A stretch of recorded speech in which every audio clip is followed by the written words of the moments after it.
Hey everybody, it's Matt here, and today we're going to be doing something a little bit different. Now, I know you probably hear that from YouTubers all the time, but for any of you longtime fans, you know that we don't usually talk about our different gaming memories. But because it is the holiday season, although a little bit after Christmas, but if I timed it just right, before New Year's, even though that is the case, still I thought it would be a great time to talk about some of our Christmas gaming memories.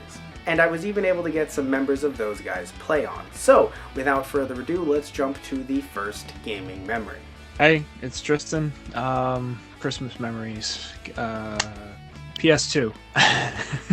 So, as I was happily opening my brand new spanking slim PS2 on Christmas Day, which I opened that shit up, got Star Wars Battlefront 2 Classic Edition, mind you, and I immediately plugged that shit in and started playing and never looked back.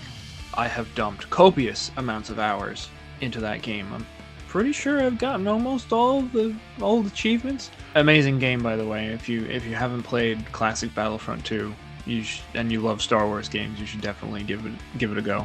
And it's hilarious because opening up that PS2 at the end of its life cycle, while everybody else is probably getting on that PS3 bandwagon. Because if you remember, Battlefront 2 Classic had come out in 2005. And I believe this was 06 into 07. But I had definitely... I think I had seen... No, I definitely remember seeing commercials for Battlefront 2. And I was like, I must have this. It's funny because I saw 2 and I'm like, wait, there was a 1?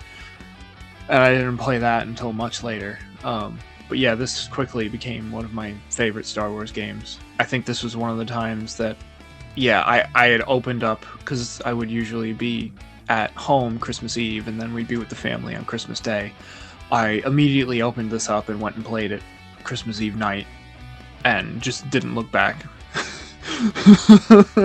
And probably sort of half asleep for Christmas Day because I stayed up for quite a while playing the story mode.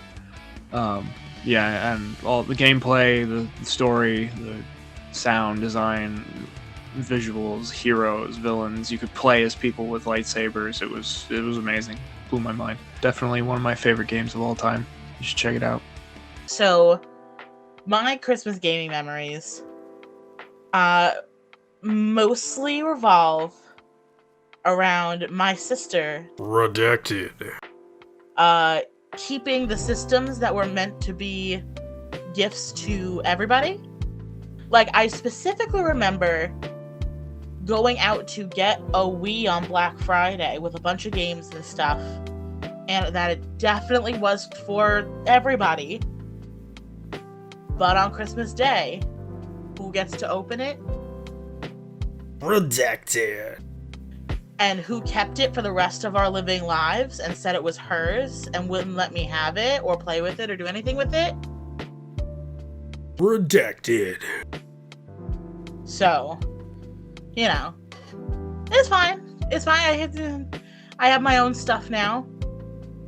Not my own Wii, or Xbox, or Nintendo 64, but I have my own stuff now, so, you know, it's fine.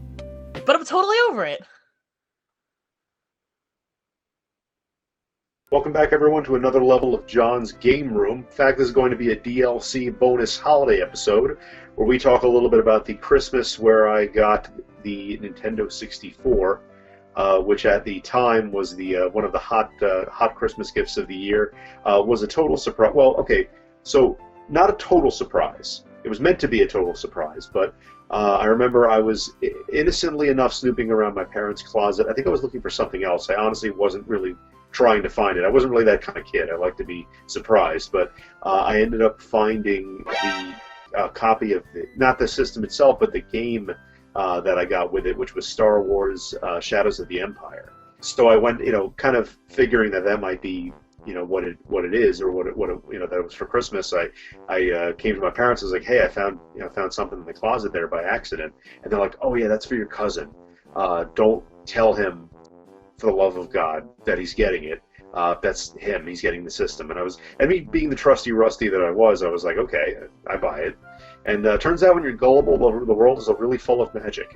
So I forgot about it, took them at their word, and then ended up getting it on Christmas on Christmas Day there. And much like the N64 kid of early meme legend, I was quite loud about the unwrapping there.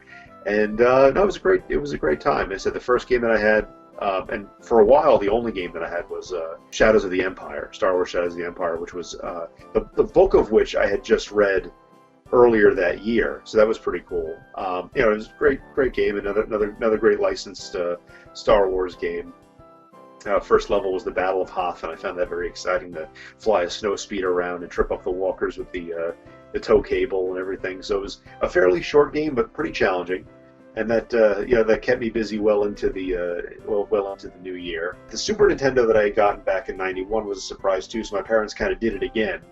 And I really had kind of not held out a whole lot of hope that I would be getting it this year. In fact, my parents, when my friends were getting it, in school, my parents were like, "Oh, I didn't even ask for it." My parents were like, "Oh, you might not be able to do it this Christmas, blah blah blah." Which don't know if that was actually true at the time or just something to throw me off the scent, but in either case, it did work. So great Christmas memory. Back when you were a kid, and dreams came true on Christmas Day. So you can see here, bearing in mind this photo was not intended to be, this wasn't taken with the intent to later put it on the internet. So it kind of, no guarantees on quality, but it does give you a bit of an idea of the moment. You can see my mouth quite wide open. I think that was mid scream. So for a while that was the only N64 game that I had, because back then the N64 was like I said, it was a new system, so there weren't any like budget games for it. So my usual tactic of get it late in the game and then get a whole bunch of games for $20 didn't apply because it was a brand new system. So I really was only able to get the games on like special occasions, Christmases and birthdays and so forth.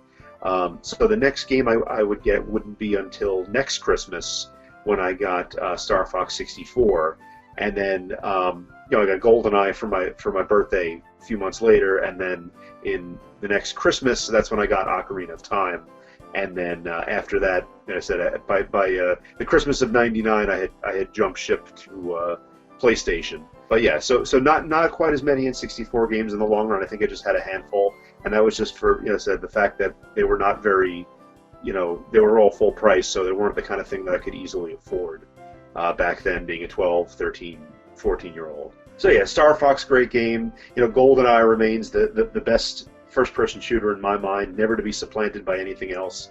And Ocarina of Time, of course, probably my favorite N64 game of all time. And incidentally, the last one that I had gotten. So yeah, some great hits. I do think that while my collection was small, it was definitely distinguished. So no matter how you celebrate, hope you and yours have a happy and safe holiday. And here we are, you and I. So, this one's going to be a bit more somber than usual. Going to try to have some nice stuff within it, but it's going to get a little somber at different points, so just be prepared. So, when I think about my different gaming memories, especially as a kid, I think about my Aunt Teresa. So, Aunt Teresa, I'm not going to give away too much family info on the channel for obvious reasons.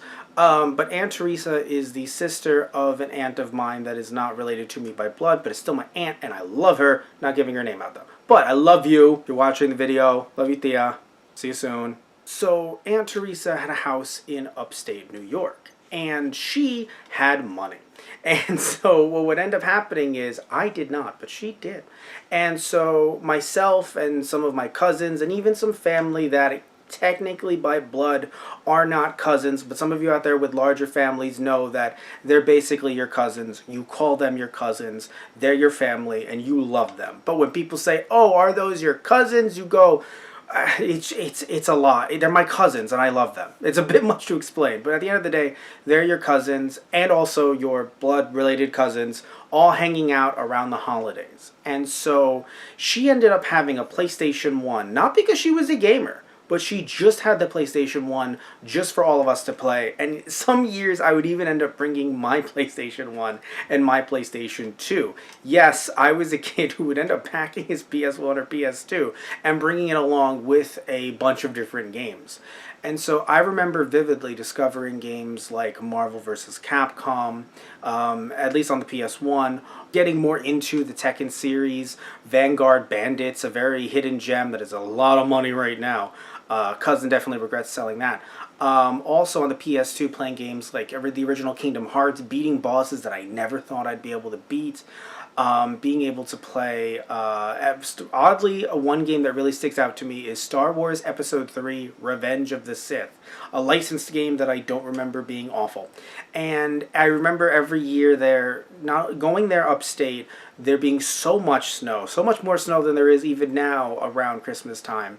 And seeing who was Santa that year. Santa, by the way, if kids are watching, was Santa, and he's immortal, and he's real.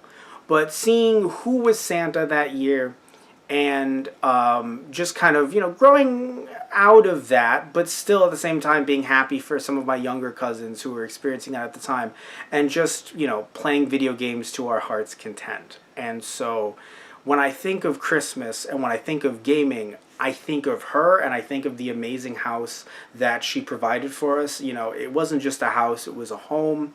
And we all really just came together, and, these are some memories, not just there, but other places too, but specifically for Christmas. That one 2-floor house, that one basement. Weren't always in the basement. We would normally be on the first floor with the family and just smelling the coquito. No alcohol for the kids, of course, the eggnog, but the pernil, the pork. It was all just beautiful in my mind. And, I would really love to revisit those moments, especially with her being there, because she passed away a few years ago. And when you think about these moments, especially when you're a kid and you're hanging out with your cousins more so, but you also think of the things you were doing, like playing video games. You think of that as being the thing you kind of go back to. And, until these moments when you lose these people, these family members that you care about, is when you think about, you really kind of zoom out and you see the bigger picture. And you see everyone else who is there, everyone else who helped you experience those moments. And I just really wish that I could be there again, but I can't. And, that is what it is. But it's still, it's... like I'm upset, but you think about those moments and there's still a certain joy in you. Even still. So, if you have family that you are in contact with, that you do care about, just, hug them a little tighter. I am with my family that I live with here. And just cherish it just a little more if possible. Again, if you have family that you talk to, that you're in contact with, just hold them a little tighter is all. Sorry that it went there. Don't usually go there on this channel. Usually it's the funny voice channel, the ha-has and all that stuff. But either way, again, those are my defining Christmas gaming memories. As someone who is the child of divorce, I would spend some holidays with my dad. Love you too, Dad. Love you too. But I would spend time with my dad and, my stepmom and my brothers. But when I think of being like really, really young, before my brothers were even born, it was going up to that house in upstate New York, covered in snow, playing some video games with family members, and making some memories that I will never forget. So I'm going to call some of them.